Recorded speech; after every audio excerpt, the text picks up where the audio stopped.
पर मुझे एक चीज समझाओ, विवियन को सपोर्ट कर रहे थे मुनावर, एमसी स्टैन, ये मतलब बहुत सारे और क्रिएटर्स आपको सपोर्ट कर रहे थे, हम, हमारी टीम और भी सारे लोग। ये करणवीर को कोई नहीं सपोर्ट कर रहा था, ये करणवीर कैसे जीत गया भाई? करणवीर को सॉफ्टवेयर सपोर्ट कर रहा था।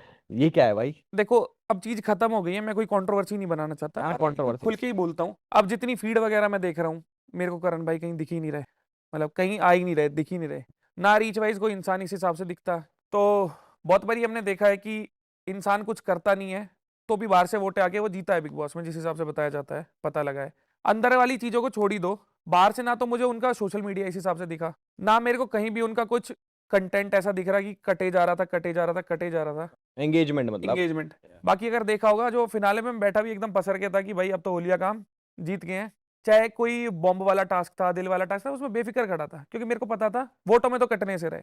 एक बार को चलो समझ आता है कि कुछ लोग अगर विवेन के समर्थन में आ गए हैं, पीछे से आ गई है अगर चीजें, लाडला भी है और जान पहचान भी अच्छी खासी है, तो समझ आता है कि हाँ चीज उठ के आ सकती है। पर करण वाले केस में ना, जिस हिसाब से मीडिया बात कर रहा था, या जिस हिसाब से घर में हमने चीजें देखी, निकलने के बाद बाहर देखी, मेरे मतलब खुद समझ के बाहर है कि किस हिसाब से चीजें हुई हैं।